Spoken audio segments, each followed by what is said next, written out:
inspired by State Farm's surprise.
Good evening and welcome everybody. Thank you for tuning in tonight for a very special Q&A for the upcoming Hellgate live stream. Basically, we'll be going over some status, some lore, and of course the big thing is a Q&A because I know a lot of you who are new to the channel haven't exactly seen anything on Hellgate in quite a while because I've been essentially completely overhauling it over this last year. If the music is too loud, let me know, guys. I can turn that down for you. Also, there may be ads popping up in it. And if there is, I apologize, but I'll try to mitigate those as much as I can.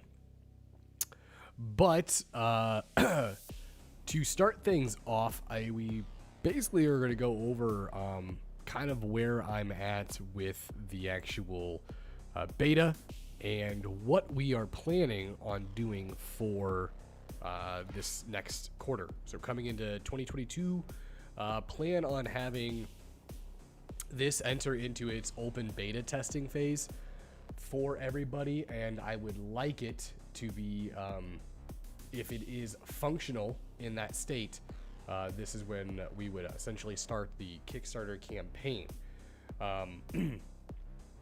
Now, what is Hellgate? Hellgate is a dystopian cyberpunk horror. It is a sets itself within a fictional future where the Earth has been overran by horrific interdimensional monsters that were beaten back thanks to supernatural creatures of our own mythology and folklore. And you are currently living through the revival of society. Whether or not that revival is a good thing, or whether or not it's going to turn out okay, is up in the air. So it is definitely has elements of many different genres that I am a fan of, and I think it is something that is very unique. I think it's something that has not really been done before. A lot of times, I mean, you can somehow maybe put some correlations between Shadowrun in it, but that's a little bit more on the fantasy aspect of it.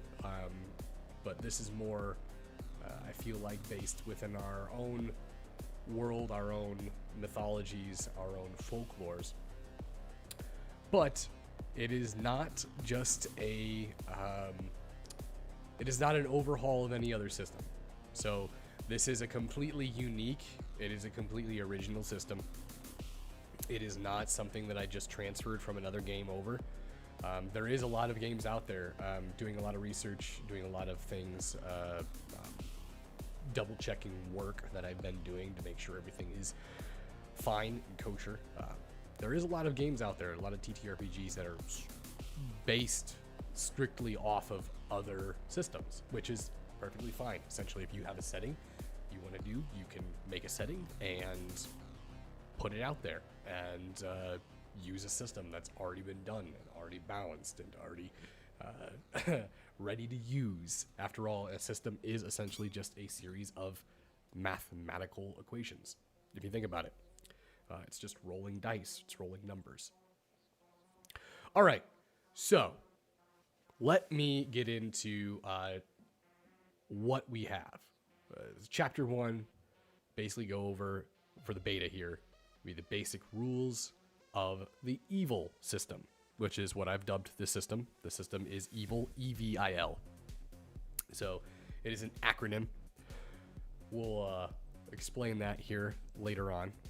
But the Hellgate system runs on a hybrid system, combining the simplicity of a percentile one roll succeed or fail in succession with a more in-depth degree of successes, rolling a d6, altering its effectiveness of the success. Broken down into two categories: aspects, which represent a character's natural talent, and abilities, which define your character's trained talents. While an individual may be naturally strong, a trained weightlifter may be able to outperform the naturally gifted. Just as a large amount of the population succeed on driving every day, many would not be able to win or even compete within a Grand Prix. When your character makes an interaction in the world, they will roll a d10 combined with a percentile dice.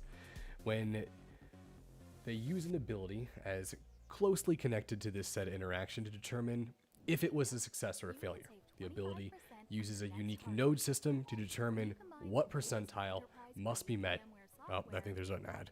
Hold on, I saw that change. Get out of here, ad. I'm trying to talk some.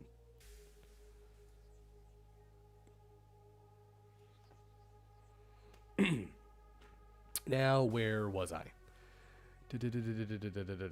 Oh yeah, uses a unique node system to determine what percentile must be met in order to succeed. If the roll goes over the threshold, then it is a failed attempt, but will earn experience based off efficiency. If the percentile roll is under the threshold, then it is considered a success. The player will then roll their efficiency dice to calculate the degree of success or earned XP and or damage.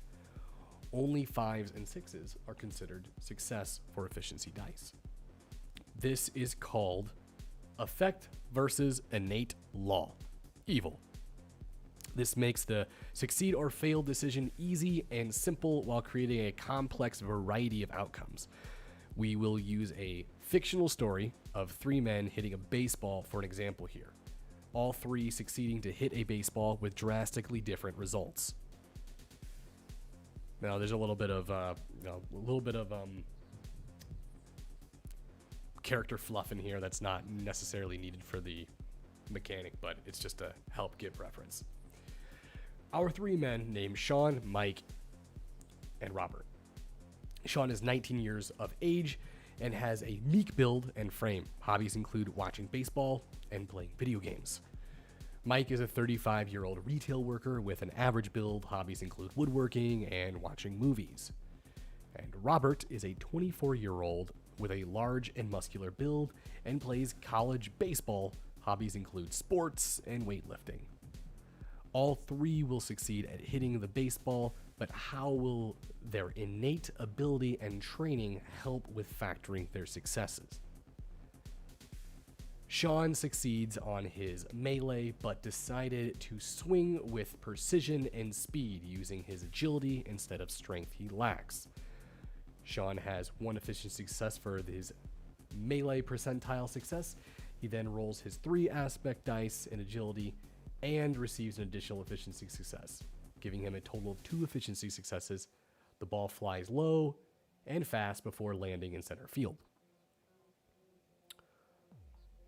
Mike has 1 efficiency success from his melee ability success. However, Mike had to roll with a drawback for having a shoulder injury. Even though he succeeded his ability roll, he doesn't gain the efficiency from that success. He then rolls his 3 strength aspect dice and receives 0 successes, leaving him with an efficiency of 0. Mike hits the ball, popping it straight up, and lands a foul ball. Finally, Robert receives 2 successes for his ability check for having his melee at tier 2. He then rolls his strength aspect dice of 5, only receives 1 additional success, but because he has a mastery perk, heavy hitter, he counts all 3s through 6s as successes, making his 1 success turn into 3, for a total of 5 efficiency successes. Robert lands a grand slam and sends the ball out of the park. This is the foundation that Hellgate abides by in playing a game, providing the mastermind, which would be what the storyteller is, or the dungeon master, game master, whichever one you want to talk about, with a varying degree of possibilities for more dynamic and creative stories, while giving players the excitement of never knowing how an action may unfold. Hellgate is a game that tries to avoid absolutes and leans away from players feeling they're designed for a specific task. While Sean was not your picture-perfect athlete, his hand-eye coordination and knowledge of the game helped him succeed. While this is true, the system also allows dedication and great advantages for individuals who put focus on an aspect of their toolkit, such as Robert with his experience and skill as a baseball player. So that gives basically a very rough rundown, a quick rundown of how this game mechanic will really unfold as far as that goes. So it is a hybrid, essentially. So when you do an action, you will essentially be rolling 2 different outcomes here. You roll whether you succeed or fail. That's a 1 roll percentile, yes or no. If you do succeed, there is a varying degree of success that can be done with a second roll. And that second roll is what's going to determine your outcome of how much damage you do. It determines on if you are beaten by someone that is in an opposing competition of you. So There is a lot of variety and a lot of variables to this, and it's really, really turning into something that I honestly I enjoy. I'm quite impressed with it so far. Fuse, I did see your question there. I just wanted to get through that first portion of it. What was the most frustrating aspect of putting this together? Most frustrating aspect of putting this together would have been completely overhauling it when you realize something doesn't work. There's been multiple reinventions of this game. There's been multiple versions of the mechanics. And when you take one core mechanic and you completely realize it's not going to work, but it's so tied into everything that you got to completely go in and gut it, it is a astronomical amount of work for one person. I'm the only one working on this. I'm the only one that is actually doing any sort of mechanical work for this game. And when you got to do it for yourself, it is it can be rough, that's for sure. I would say that's probably the most frustrating, definitely the most frustrating portion of it. But thankfully, I think we finally got something here that I'm pretty proud. You get away from here, Ad. Take my wardrobe, for instance.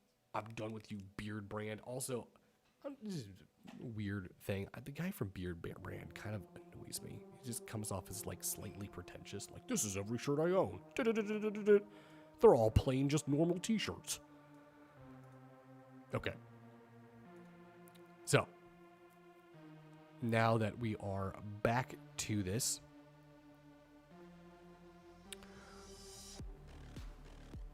all right. So, obviously, supernatural creatures are a big portion of this game, and one of the things I wanted to do was really increase the variety of different types of creatures, different types of monsters and folklore that you could play in this game. I didn't want it to be limited down to like classic horror.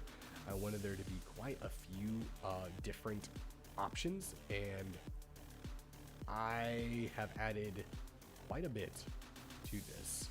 However, the beta will not have all of them in there. The beta will have a good majority of them. Those ads are free. Keeping it on my end. My bad. I'm watching for it. I'm just making sure I don't mess up. Okay, so lineages. Lineages are also known as subbreeds. This is where a monster breeds get its very diverse, ranging from abilities, different abilities and weaknesses. Many lineages also have their own history and cultures that go along with it. During the playtest, not all lineages are going to be available. So, for example, undead will go into each different breed. So each breed for Hellgate, we have undead, chimera, spirit, guardian, folkish, and fiend. So those are the breeds, and then lineages would be broken down into like the subcategories of these. So for example, if we're going to go into the undead lineages, we have vampire, revenant, draugr, mummy, wendigo, jumbi, ads, banshee, dullahan, and lich. So those would be all of them in the final version. Folkish, we have gremlin, djinn, hobgoblin, pixie, leprechaun, troll, cyclops, nymphs, hags, and a deathworm. For the chimera, we have werewolf, basilisk, gorgons, thunderbird, sphinx, tengu, arachne, hydra, skinwalkers, and rat kings. For spirits, we have unrios, will-o-wisp, phantoms, shadowman, mirrorborn, specter, rosolka, a dybbuk, a wraith, and a legion. For guardians, we have dragons, jotuns, golems, kitsune, gargoyle, grimdog, a valkyrie, phoenix, spriggan, and ogre. And finally, fiends, we have reapers, oni, doppelganger, chupacabra, a nightmare, siren, dev, behemoth, hellhound, and a boogeyman. Obviously, that is a lot. If you want you to think about that, those are essentially classes. If you want to associate them with like VTM, if you're more familiar with VTM, that would be like clans. Each one of those would be a clan, essentially.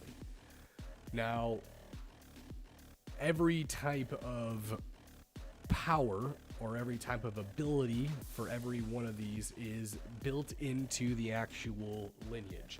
So when you get this, when you start the game off, you have all your powers. Every lineage will have their one breed passive. They will then have 4 of their lineage passives, and then they will have 4 actual usable abilities. I'm going to go over Vampire here, since Vampire is pretty much an iconic monster. I think everyone knows it. I think a lot of people who come to the channel obviously are here because of Vampire the Masquerade. So we're going to go over vampires. If you guys want to... you know what? How about this? We got plenty of time. We've only been 20 minutes in. Let's go ahead and go over the small little snippet of lore that we have here for Vampire. Vampires, one of the most well-known and iconic creatures of modern folklore. However, in the world of Hellgate, vampires are only recently on the rise after dealing with decades of declining numbers. Due to the advancement of biomedical engineering, artificial blood is the bane of vampiric existence. Consumption of this synthetic blood will cause a vampire to undergo horrific transformations over a time. The healing properties of the blood attempt to heal and regenerate the dead tissue, while the vampiric curse fights back against the technology. This will cause the vampire to ultimately become a disfigured mad beast until cystic growths and bone spurs becomes too much for the undead body to maintain. These creatures are known as the Wretched. With more than 78% of the human population now infused with synthetic blood, feeding on a random stranger could spell doom for that vampire. This has brought many in the supernatural community to believe that synthetic blood was designed specifically to destroy the vampiric race. No evidence has ever been able to 100% confirm this. However, ties and links to medical advancement have been known to be funded by the Seraph regime, an anti-monster secret military order of Holy Crusaders, whose sole purpose is to wipe out all monsters and all evil from the earth and bring forth their idea of nirvana. 4 years have passed since the proclamation of divulgence occurred on June 20th, 2176, also known as Pod Day. This was the turning point for the vampire kind. Now with their existence well known, the human race that they have idolized and romanticized the idea of vampires have found themselves enthralled by vampiric culture and tradition, some humans forfeiting their own livelihood and freedoms just for a chance to serve their newly found vampire masters in hopes of one day accepting the sanguine curse. With their numbers on the rise and humanity giving them a surprising acceptance, many vampires wish to return to the ways of old, where they lorded over humans and reigned supreme in the political worlds. Currently, there are only 3 royal vampire houses that reside within Grim City: House Virtus, House Faulus, and House Tavine. Vampires have one of the most strictest hierarchies amongst monstrous kind, abiding by the law and rule of what are known as royal families or houses. Each house is considered a different family and bloodline with their own ideas and traditions, as well as territory. Quarreling is not uncommon amongst the houses, and wars have broken out between them many times.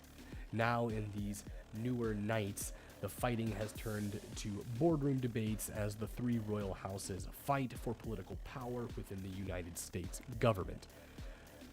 Some say the control and the power of the royal families are at risk in these new nights. With their existence now exposed, many younger, low-born vampires have ways of making their own paths becoming accepted within human society. Only time and blood will tell. So that gives just a little bit of a breakdown of some vampiric lore that is essentially the main city, or the side. Another damn ad. Okay, hold on. There we go. Okay.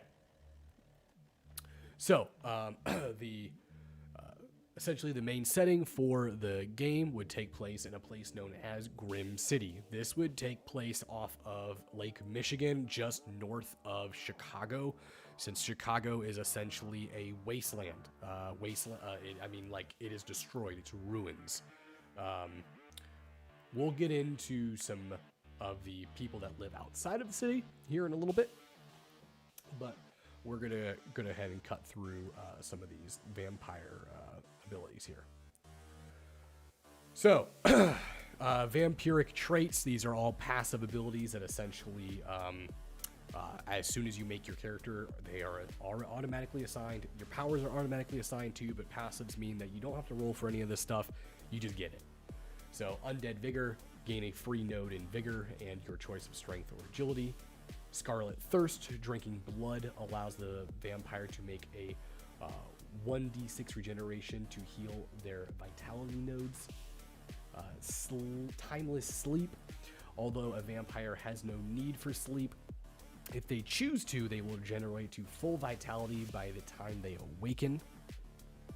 And Nocturnal Gaze, the vampire can see perfectly in the dark, as well as has a supernatural echolocation with heartbeats within a 50-foot radius.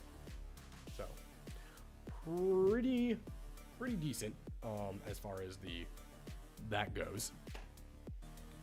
So all of those are things that we'll just automatically have. What is the optimal player count for the game? Honestly, I would say you could realistically run 6, probably 8 at the most. But this game could easily be done with 3. This game could be done with 4. It is designed in a way where you can balance this as the mastermind. You can decide on how much you want to throw at your players. It is not... this game is not geared for 100% combat. It is not geared for 100% roleplay. I've tried to make a pure happy medium where it is complex enough to where number crunchers and combat junkies are going to feel satisfied with this, but there is enough lore and there is enough of a setting to where you can really feel like you have a variety of options when it comes to story and everything that you want to add as far as a role-playing element.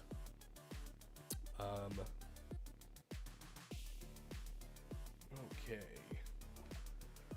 Now, some of the powers are also passives, but some of them are not. Every single power has a soul cost to them.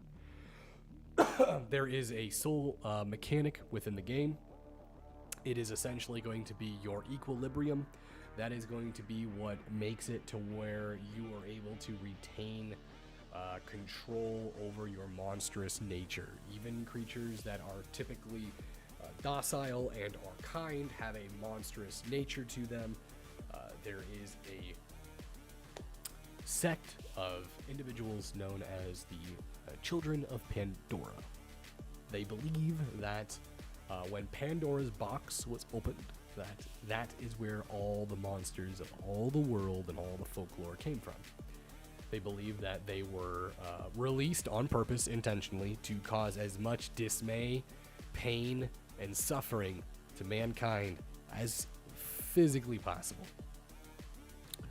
No one is sure why, but monsters that seem to succumb to more of their monstrous urges, specifically the predatorial type, they tend to join the Children of Pandora. Even certain music got a bit loud. Did it now? Interesting. Okay.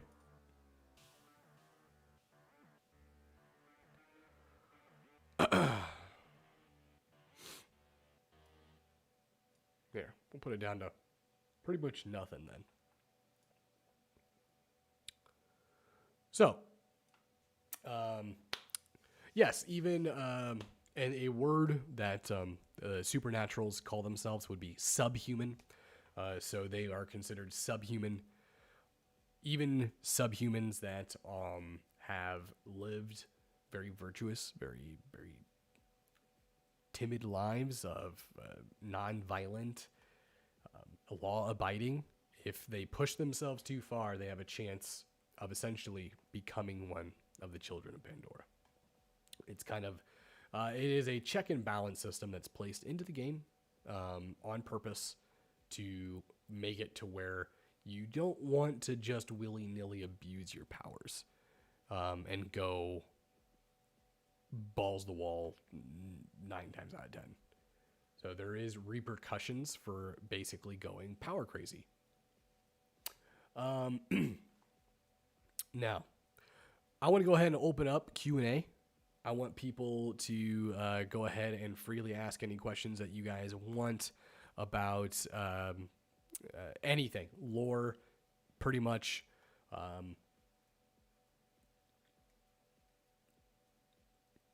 The only thing else that we have really left to talk about is that this will be ready by next quarter. So 2022 first quarter. Hey, Ryan Reynolds. Just going to go back to the beginning of this. I wish I could see where the ads are in this so I could just avoid them. Oh, well. Whatever. But, yeah, 2022 first quarter, we plan on having this up and ready. So, for people who want to try this out, I'm definitely going to be encouraging people to try it out. I'm going to be letting people take the beta PDF for free for people who want to actually run or to play the game and have me run it for you. Then I will be having a Patreon tier opened up for people that are already in the vampire tier. They don't have to. They're just in it because it's gonna be the same. It's the same essential tier. It's just they'll have an option to join in on the vampire one or the Hellgate one as well. But I really do want this to have this push to be up on Kickstarter by the end of the first quarter, or going into quarter 2 for 2022. And currently we have over 20,000 plus words just in the beta. I mean, it's very in depth here. I'm hoping that you guys really enjoy it. I'm working on it every single day.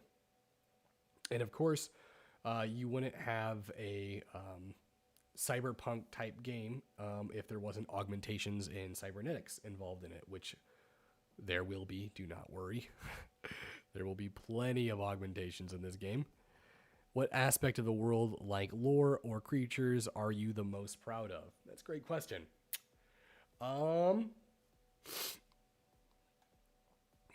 I would say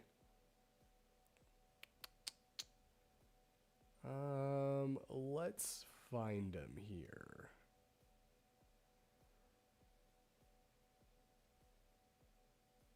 There is a particular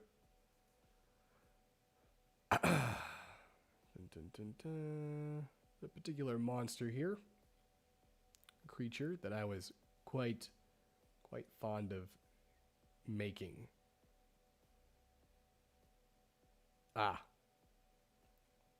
Here we go. Revenants. So, revenants are kind of a favorite of mine here. So, revenants are an undead creature that have returned from the grave to perform an act of vengeance or duty. They are unstoppable juggernauts that will stop at nothing to achieve their task. Because of this, they often can be unreliable if duties conflict with their vendetta. However, those who have been persuaded to help are essentially assets to the success of any operation, often finding companionship with the guardian breeds. Revenants are actually quite rare. They do not have a community or society to themselves. They are isolationists, often living in their own and acting in a solitary manner. Once a Revenant's vendetta is complete, the supernatural hold on their body, keeping them alive, fades. The Revenant will be at peace and return to death's embrace. This means that the lifespan of a Revenant can be relatively short. Revenants are almost always created out of spite or vengeance. The dying breath of the wrongfully killed can be enough to create one. Rising from the grave 1 year after their death on the anniversary, the Revenant will begin to enact its vendetta. In some cases, though the target of the vendetta is no longer obtainable, if the Revenant is unable to complete its vendetta, then it will continue to roam the earth, looking for anything that will fill its deathly duty until its body is completely destroyed. A task that many will find not to be very easy to complete. If you guys didn't guess, a big inspiration for this was like Jason Voorhees. Another one would be like Eric Draven from The Crow. Essentially, Revenants are reanimated bodies that just can take a shitload of punishment, and they have a goal set in mind.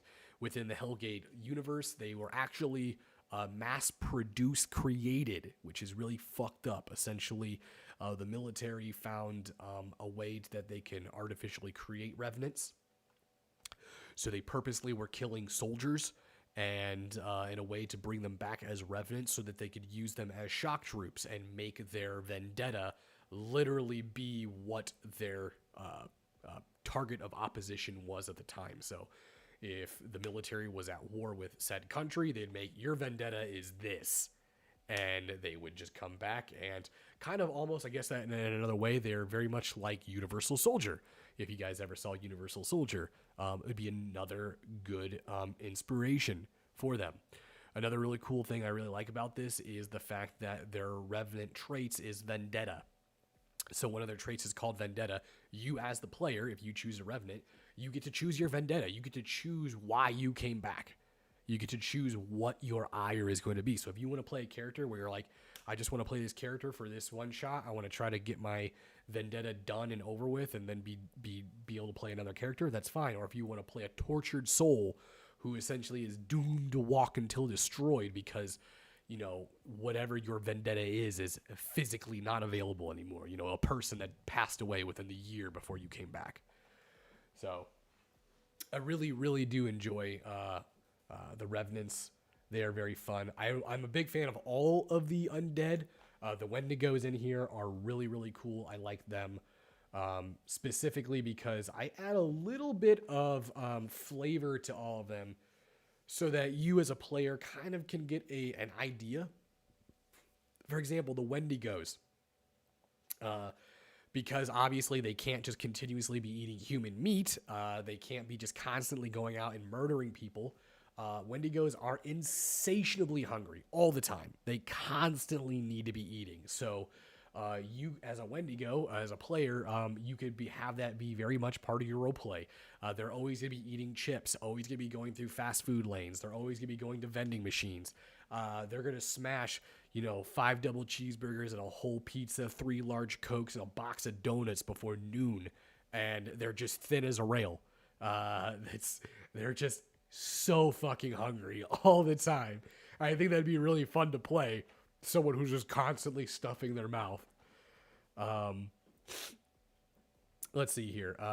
So let's go over the lineages that will be available here in the playtest. So playtest available ones we have is Vampire. We have the Revenant, like I just said. Wendigo. And that pretty much pulls it for the undead. As we go into the Chimera lineages, we have a Werewolf.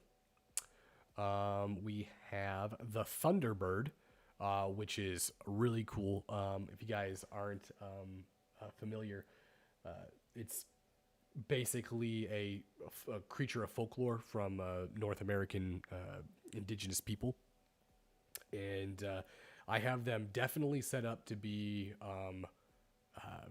I was really wanting to put them in the Guardian category at first, but I ended up going with Chimera just because of it being so connected with nature, so connected with, the imagery of the bird itself. And even though Thunderbirds don't transform, I've taken liberties, obviously, with a lot of these things because I want all of them to be playable. I want all of them to be able to not give you a massive disadvantage or be an inconvenience. There's a lot of games out there where there are monstrous creatures that are an inconvenience to play, and I don't want it to be like that. Let's see here. So we continue forward. And then Gorgon.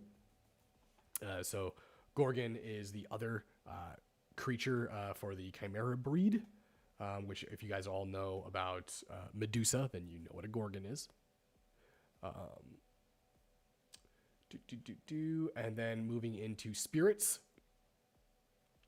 we have the Phantoms.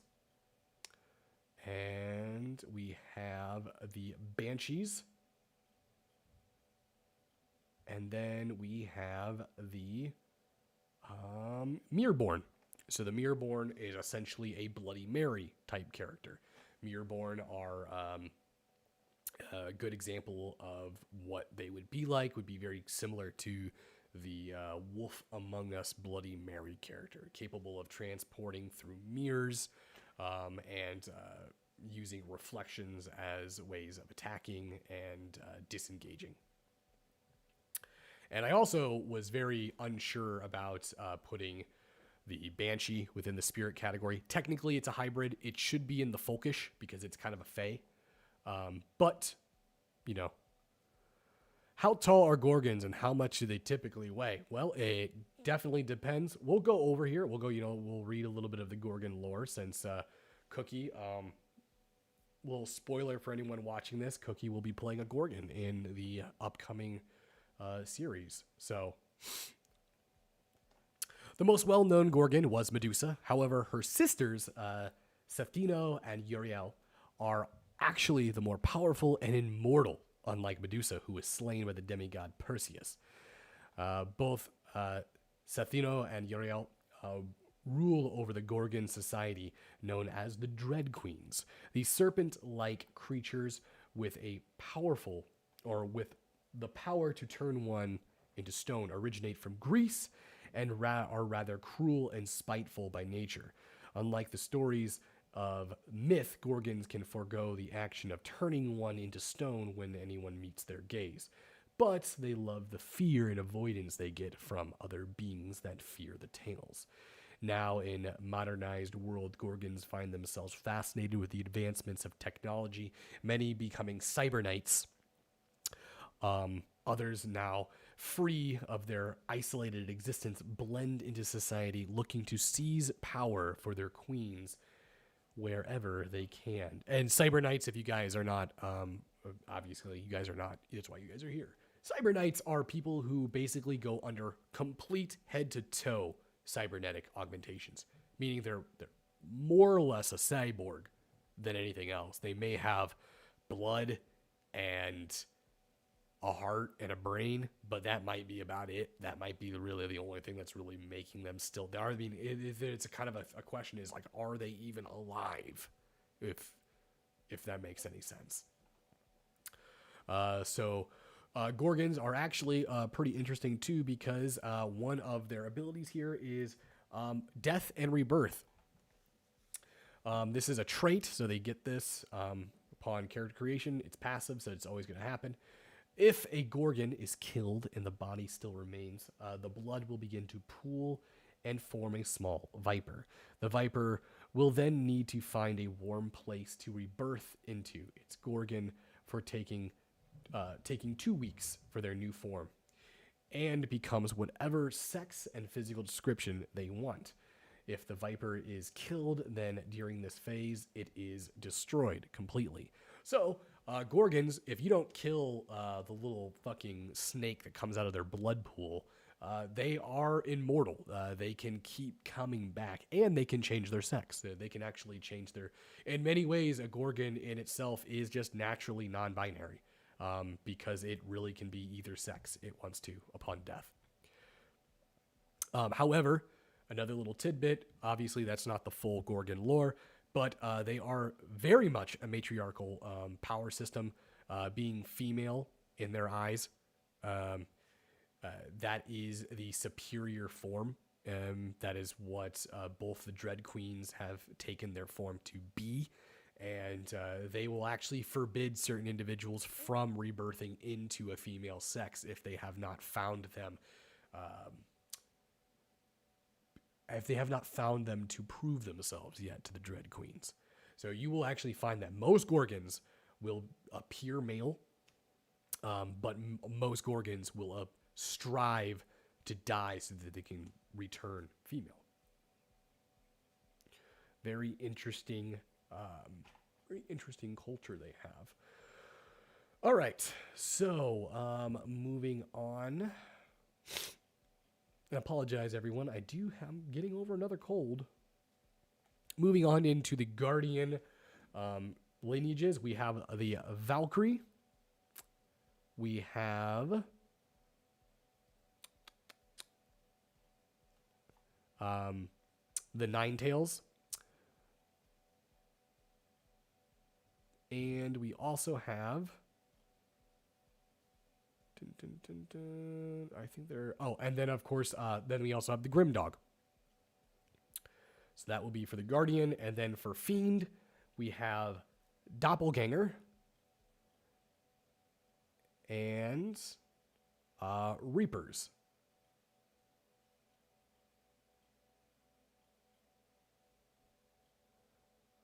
For the Fae, or Folkish, we have Leprechaun.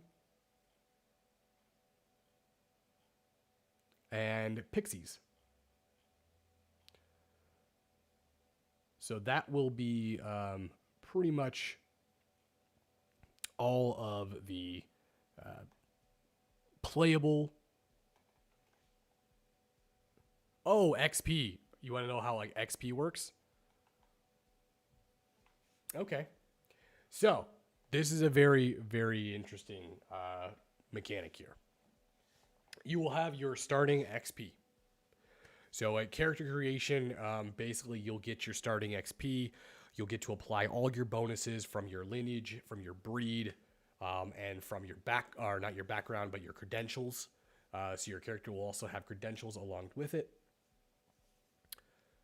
After you start the game, after you begin and your character is ready to play, this is not a game where the mastermind awards experience to you. You earn experience by playing. So whenever you fail on a roll, you get to roll your efficiency dice and add your efficiency successes to your experience pool for said ability. Which means that if you were very... and you are not good at it, you're going to fail often, which means you will learn quicker.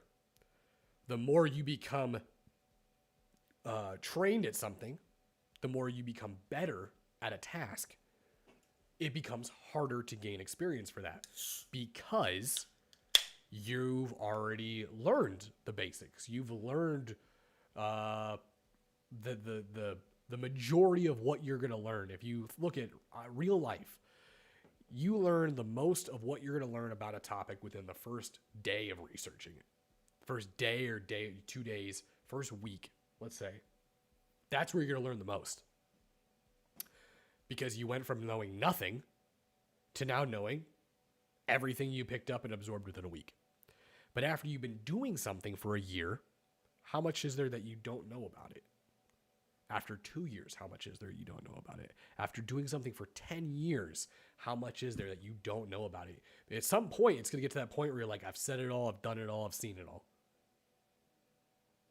That's when it starts becoming more difficult to get stronger at something.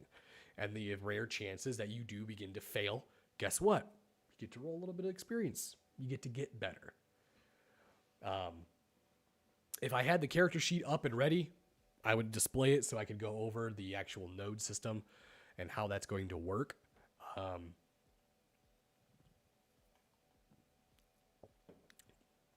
Let me see if I can pull up at least the statistical stats of how each ability will be affected.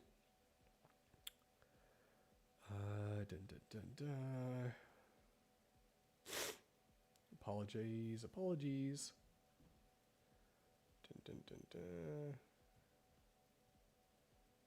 Okay.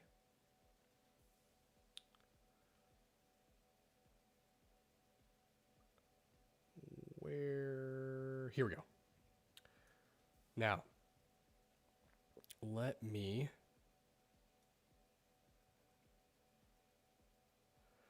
Yeah, I stopped catching colds. Giving me some Orochimaru vibes. Yeah, actually, they do have some pretty good Orochimaru vibes.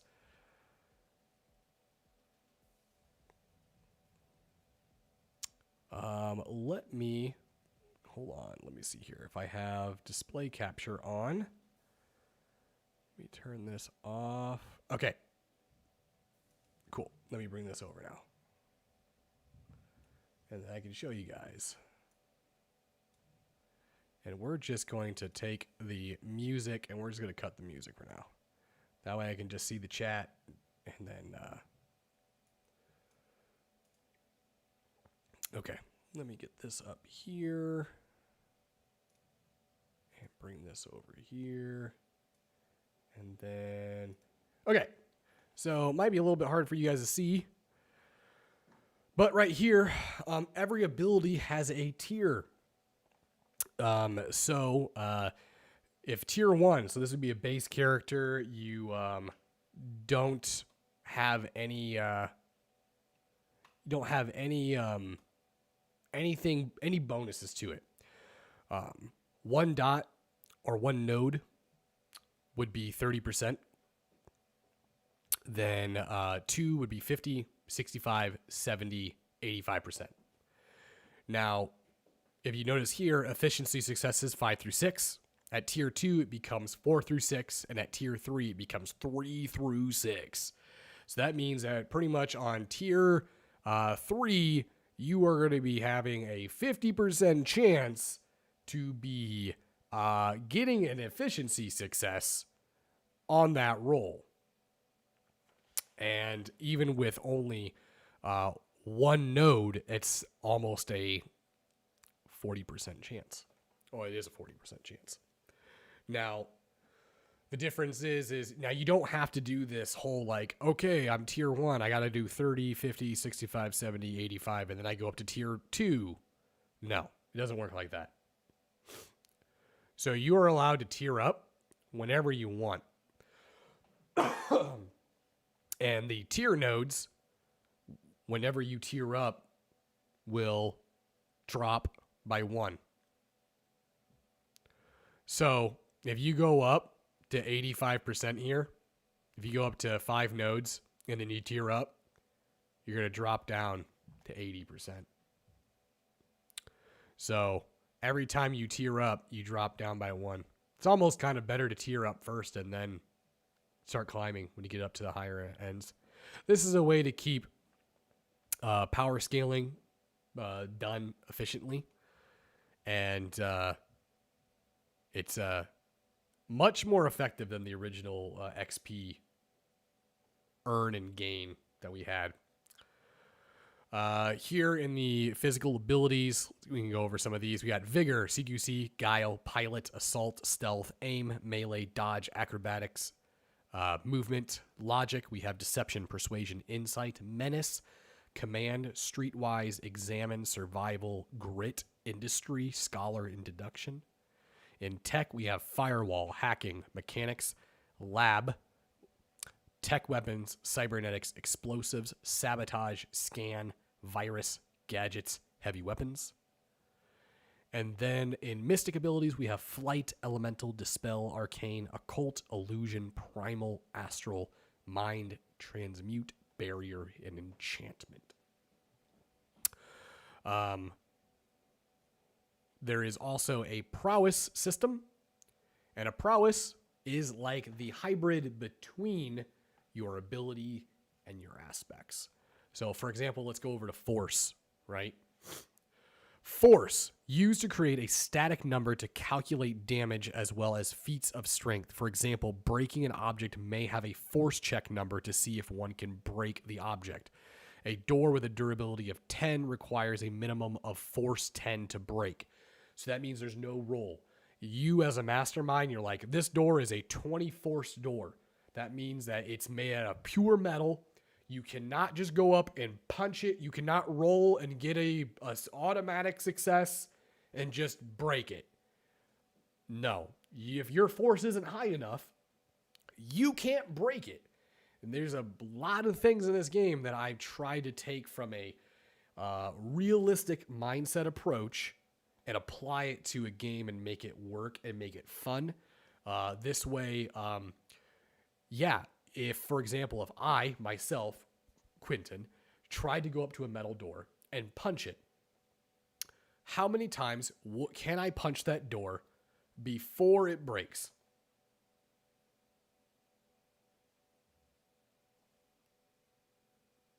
Probably a lot more than my hands would allow me to. Use the same thing for a tank. How many times can I punch a tank before the tank would be destroyed? I physically cannot destroy a tank with my hands. So a tank may have a force or a durability ranking of 40. If your character does not have a 40 in force, it's not even feasible. No worries there. No worries for there is no such thing as being late. All this is going to be completely viewable again after we get done, so you can always go over it and reread or re-listen to everything you got here. But force is going to be used for essentially like this would be your melee or your hand-to-hand combat. Reflex would be used for your agility or your aim damage. Stamina, in pretty much everything in here is going to be used for some aspect of combat. And it's all going to be on your sheet, and it will all be in static numbers, or it will be a node. For example, let's go down to Vitality. And this is what I really, really, really like about how health is in Hellgate. So Vitality, this statistic is used to determine one's health and state of well-being. When one's vitality reaches 0, they are effectively dead unless stated by a trait or power. In order to lose a vitality node, one must take damage by increments of 10. For example, taking 13 points of damage would make one lose 1 vitality node and take 3 points of fall-off damage. Taking 20 points of damage would result in losing 2 vitality nodes. Any damage under 10 results in fall-off damage. This is not accumulative. If one is attacked, it would receive 5 points of fall-off damage 3 times. Vitality is factored by all nodes in biology times 2. For every increment, add 5. Every increment of 5, add 1 node of vitality. So this basically means that there is a varying degree of damage that one can take. And I want the combat to show this. For example, you're in a street fight and you throw a haymaker, right?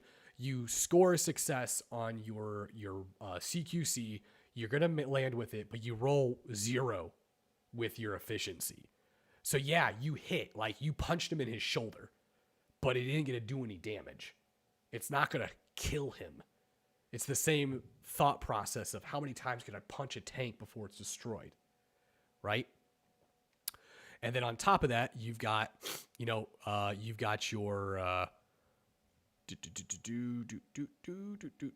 your endurance. So your endurance is considered your overall durability of a character and acts as a natural damage mitigation in combat. Reduce all non-weakness damage by half the value of their endurance.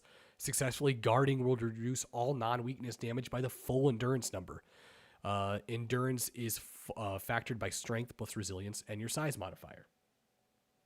So that basically means that even in combat, if someone gets a hit on you, if they're not very physically strong and you're a pretty big, tough person, it ain't going to hurt you. Or at least it's not going to hurt you as much as if you didn't have a lot of endurance. Okay? I want combat to feel aggressive. I want it to feel decisive. And I want it to be fast. And everything that I have done is made it to where when you get done rolling, you know how much damage you've done. You know how much that they're taking. And you can move on and go.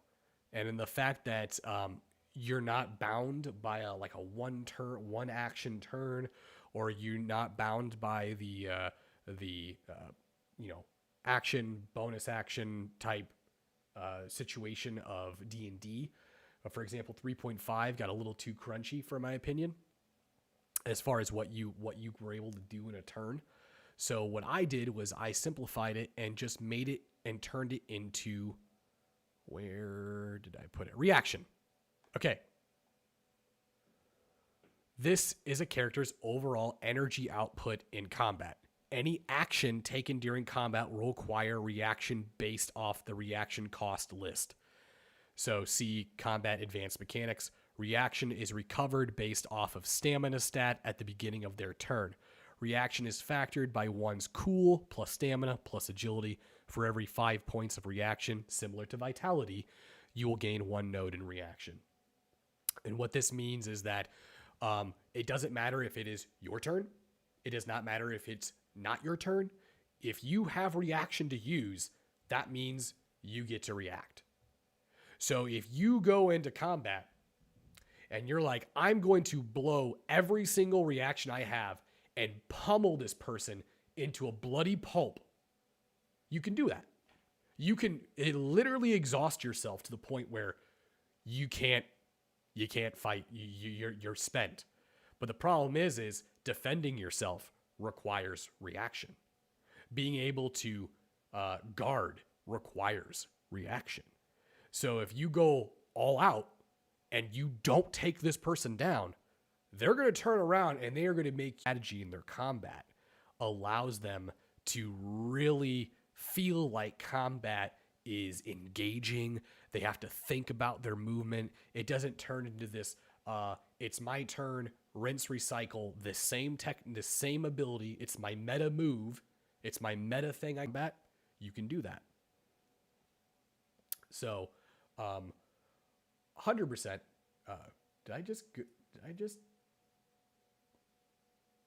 the stream just end or glitch for a second? Huh. That's weird. The live counter just like reset.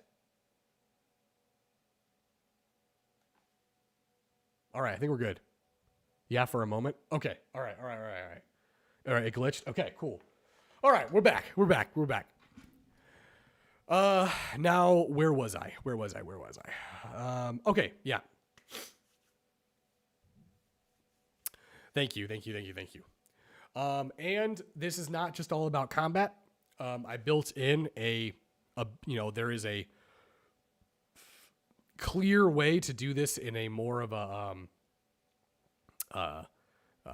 political, or if you want to be more of a social game, you can also do that as well. You can clearly, we have these prowess abilities here. Cool represents one's state of mind in high stress situations. For example, disarming a bomb in an intense combat situation may require a cool check. Cool is also used to attack and damage one's willpower in social situations. Cool can be factored by intelligence, charisma, and insight.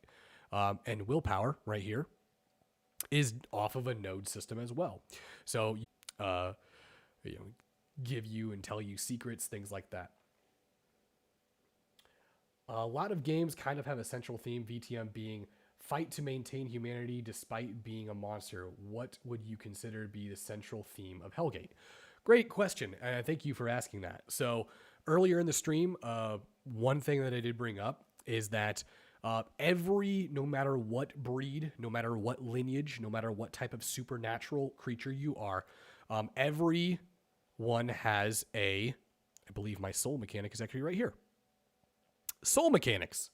So we're going to go over this because this is kind of a big concept of that.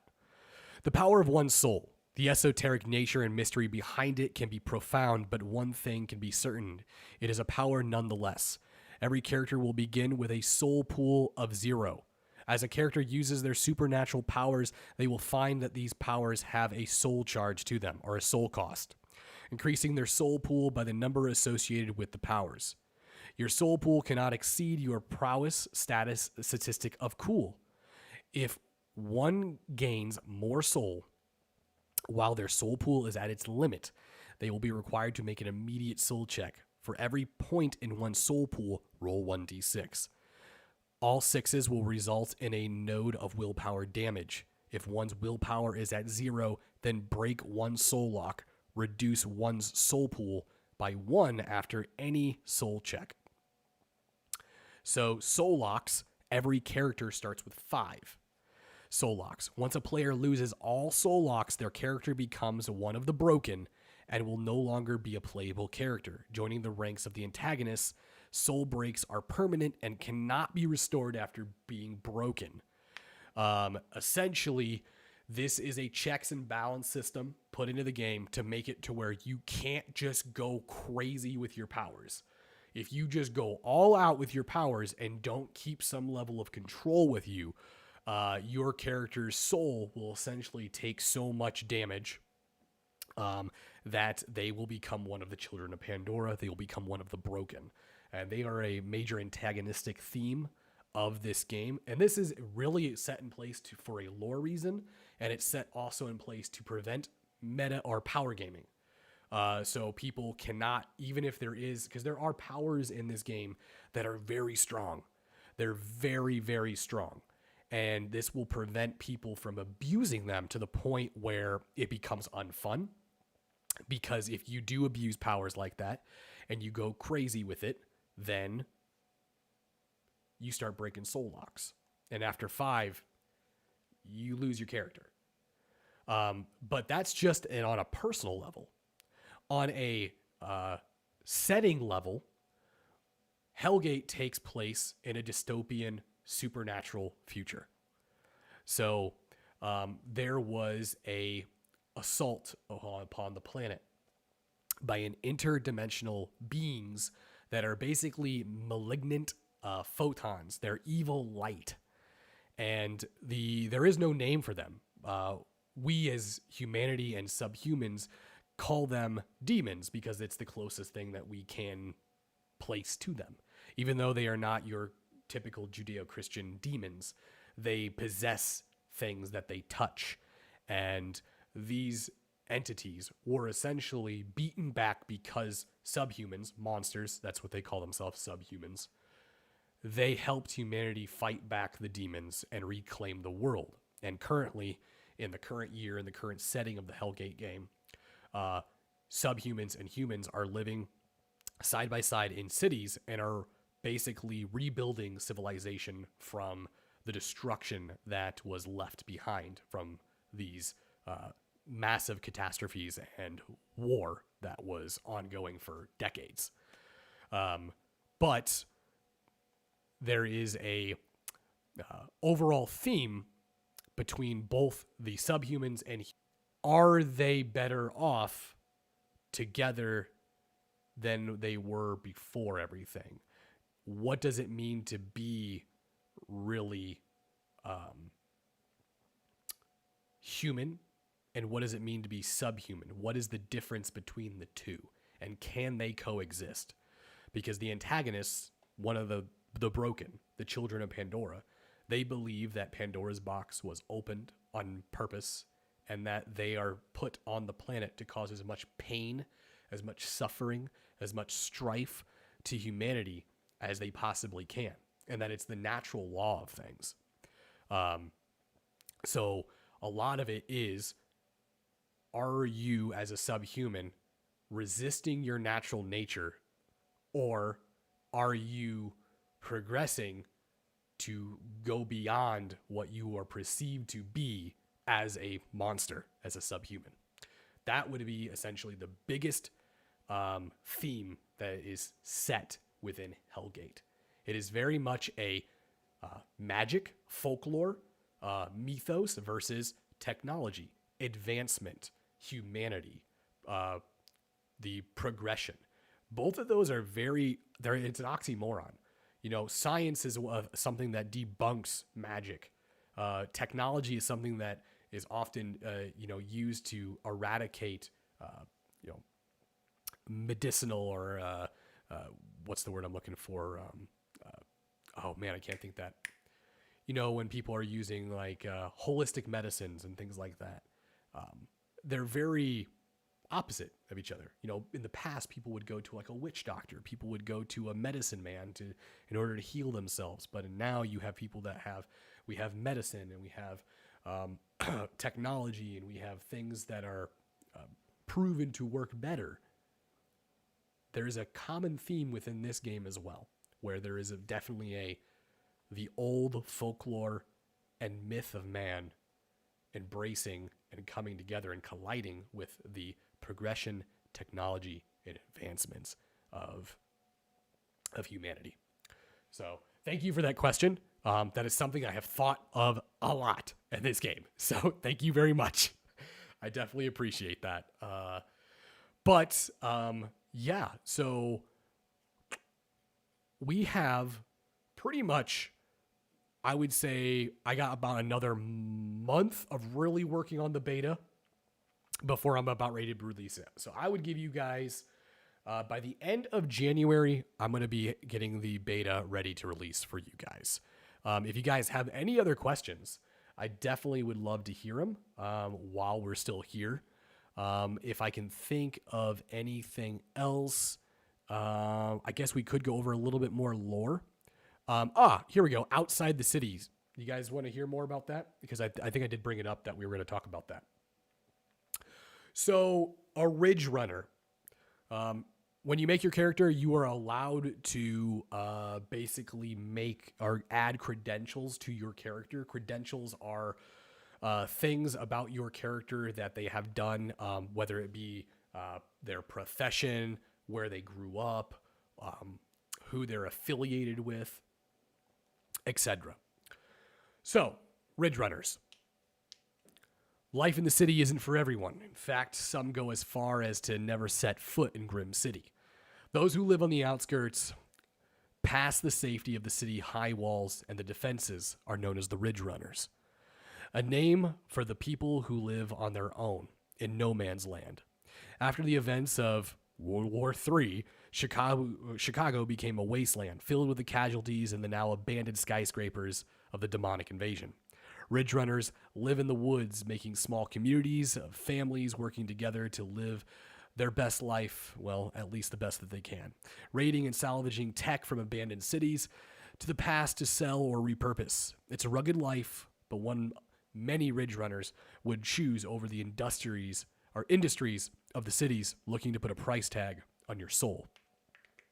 And that is also a big element of here, is the cities are safe. The cities are populated, and there's law and there's order, but there's corruption and there's industries, and people are basically their price tags. People are not free to do whatever they want. There is a lot of control. There is a lot of coercion within the cities, and the industries have their fingers in literally everything. Whereas the Ridge Runners, they live on their own land. They live free. They live by their own laws, but they also have no safety. And it's a very, very terrifying world out there, filled with horrific monsters and still the remnants of these demonic forces. So when you go and get this credential, for example, tier 0, a tier 0 would mean you have never left the city and wouldn't know the first thing about living on the outskirts walls. Penalty dice on all survival checks and persuasion and deceptions made regarding Ridge Runner life. So basically, if you don't have this credential, like, you're just going to get penalties. And this is kind of a way to where someone can't make a character that's just sort of like a jack of all trades, like, I just know everything. It'll make it to where you really got to start, you got to fine tune what you want your character to have as their background. And these credentials will help you build a backstory in a setting in a world where you may not know a lot about. Tier 1, you have some short stays outside the city. You've met a few people and learned how to survive, but are still quite unfamiliar with their ways of life. Bonus die on all survival ability checks outside cities. Tier 2, you were born outside the city, grew up within a community of families. You know the life and the people well. Survival experience ×3 instead of ×5. Gain a mastery perk in mechanics. So, ×3 instead of ×5 means that they have to spend less on their survival experience. Tier 3, you have a community to look after. They rely and depend on you to make the right decisions. Survival ability checks are automatic successes outside the city. So basically that means that you no longer going to have to do you no longer even have to do a prestige roll. You're just going to succeed on it. And after that, you would just roll efficiency. And then finally, prestige would be, this is past tier 3. If there ever became a need, every Ridge Runner family would come together to help you with your cause, making essentially an army with you as their general. The Ridge Runners have sworn to follow you to the very end, automatically succeed on all command ability checks made on a Ridge Runner.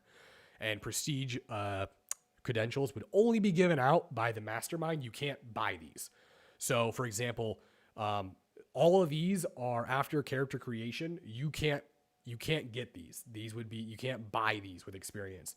These are awards that you get as a player. So a mastermind would be like, hey, you've decided that you want to move in with this community. You've decided that you want to take refuge within a Ridge Runner compound, and they're starting to look up to you. I want you to gain tier 2. So it's an award. For example, the military. There's a military credential here. Sentry is one of the largest companies in the military advancements and technology business. They control the entire armed forces of the UAWS, United America's War Service. Fun fact, the United States is no longer a thing. It's known as the United America's War Service because South America, Mexico, and United States are now one whole thing. They are now the UAW. They're considered one of the Big Ten when it comes to wealth and power. They're a leading drive in the political rebuilding and contribution of the government in North America. In 2109, the ceasefire was called between the UA and Canada. So far within the past years, things have been mostly peaceful, but tensions rise and rebellion not only in the North, but also the South America. For Sentry, war is business, and business is always good. So even though there is this supernatural element to the game, there's also humans doing what humans fucking do best, causing lots of problems because of greed, not learning from history. As you can see here, there's both conflict in Canada. There's also there appears to be rebellions going on in South America where they want their country back. They do not want to be part of the UAW, or the United Americas, the UA, sorry. So that is also in there. This is, like I said, I'm really excited for my group to play this because it's on a whole nother level than what I gave to them last time. And to be honest, they should be a little concerned because they got a lot of reading to do. Of course, I'm here obviously to help them out as much as I possibly can. Which I mean, it'll be fine. They're great. They're fantastic. But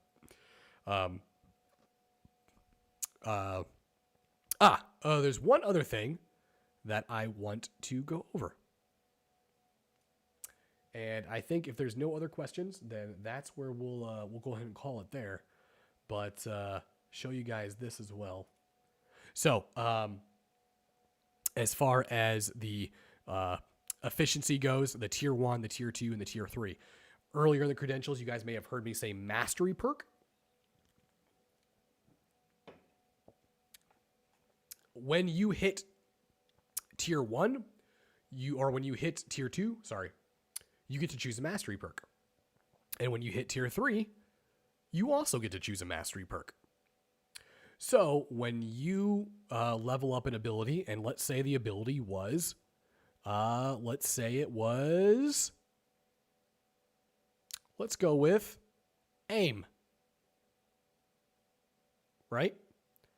And you go up into tier 2. One of those mastery perks is a mastery perk called Pistolero, which means that once you have that perk, one reaction node allows you to shoot 2 targets. So you are allowed to shoot 2 targets instead of just 1. So you get 2 shots for the price of 1 reaction node. You can't do it on the same person. You can't shoot 1, 2, but it'll allow you to shoot 2 targets.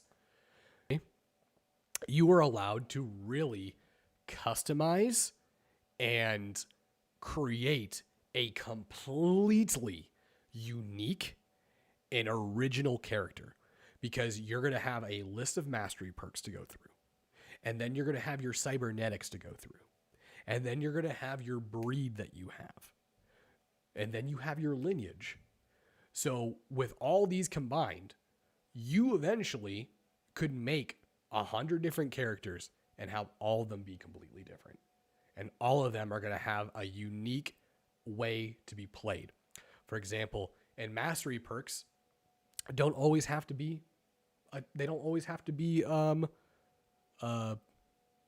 combat oriented. For example, movement. One of the mastery perks in movement is called parkour, where you literally get to ignore difficult urban terrain. So difficult urban terrain is just normal terrain to you. It doesn't even have a you don't get the hindrance dice to it. The more you hear about this game, the more awesome it sounds. I really do appreciate it, Fuse, because I've been working really hard on this, and I really don't want to disappoint you guys. I want this to be something amazing, and my real goal is that by the end of next year, I want to see this. I want to see it up. I want to see it up on the bare minimum. I want to see this available digitally, like on drive-through.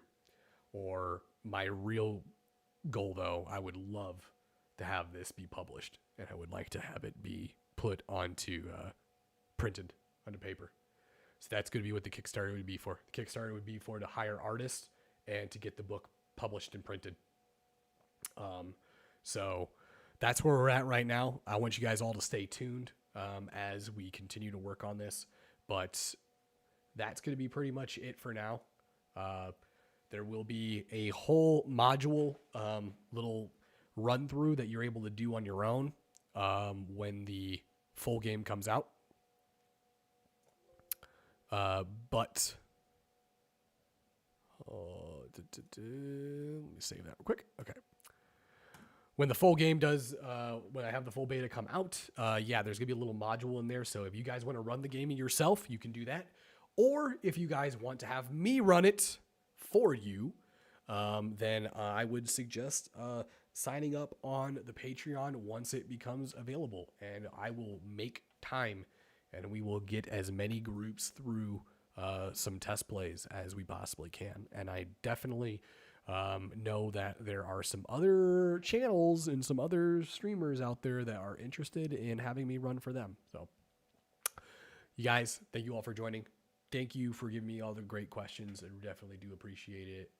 Really, you guys are helping me make this game a reality, and I'm being honest with you. Who knows? Maybe in 10 years we see this be a video game. Who knows? Maybe one day this fucking turns into a show. But until then, thank you all for coming, and we will keep you guys posted, and we'll see you Sunday for Death Attack.